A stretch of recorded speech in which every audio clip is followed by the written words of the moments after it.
রাজু বাজারের দোকান থেকে একটি ফল চুরি করে দৌড়াতে থাকে। দোকানদার বড় একটি লাঠি নিয়ে রাজুর পিছনে দৌড়াতে থাকে।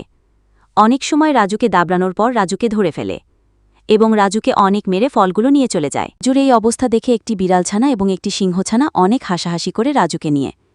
তাতে রাজু আরও বেশি কষ্ট পায় এবং জোরে জোরে চিৎকার করে কান্না করতে থাকে। পরদিন সকাল থেকে রাজু অনেক পরিশ্রম করতে শুরু করে। বিভিন্ন ধরনের কাজ করতে থাকে। মাথায় করে ইট নেওয়া, সবজি খেতে চাষ এবং দোকানে ওয়েটারের কাজ করে। রাজুর পরিশ্রমের মূল্য পেয়ে রাজু আজকে অনেক খুশি।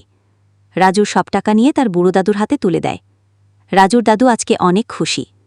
পরে রাজু বাজারে গিয়ে খুশি মনে নিজের জন্য এবং তার দাদুর জন্য অনেক ফল কিনে খুশি মনে বাড়ির দিকে দাদু দাদু করে দৌড়াতে থাকে। এটা দেখে বিড়ালছানা আর সিংহের ছানা তো পুরোই অবাক হয়ে যায়।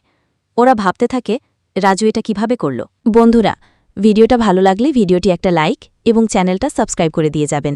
ধন্যবাদ।